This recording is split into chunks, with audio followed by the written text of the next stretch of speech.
ব্রণের দাগ হালকা করার যত্নের রুটিন। ব্রণ চলে গেছে, কিন্তু দাগ রয়ে গেছে। নিয়মিত এই সহজ রুটিনটি অনুসরণ করুন।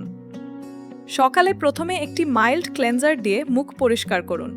এরপর ত্বকের ধরন অনুযায়ী ময়েশ্চারাইজার লাগান। সবচেয়ে গুরুত্বপূর্ণ ধাপ, প্রতিদিন SPF 30 বা তার বেশি সানস্ক্রিন ব্যবহার করুন। সূর্যের আলো ব্রণের পরের কালচে দাগ আরও গাঢ় করে তুলতে পারে। রাতে মুখ পরিষ্কার করে ময়েশ্চারাইজার ব্যবহার করুন। দাগের জন্য নায়াসিনামাইড বা এজেলাইক অ্যাসিডযুক্ত উপযুক্ত স্কিন কেয়ার পণ্য বিবেচনা করতে পারেন।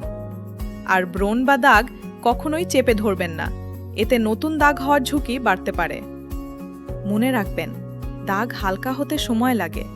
নিয়মিত যত্নই সবচেয়ে গুরুত্বপূর্ণ। দাগ যদি দীর্ঘদিন না কমে খুব গভীর হয় বা বারবার ব্রণ হয়, তাহলে ডার্মাটোলজিস্টের পরামর্শ নিন। এমন আরও সহজ স্কিন কেয়ার টিপস পেতে রমণী স্টোরকে ফলো করুন।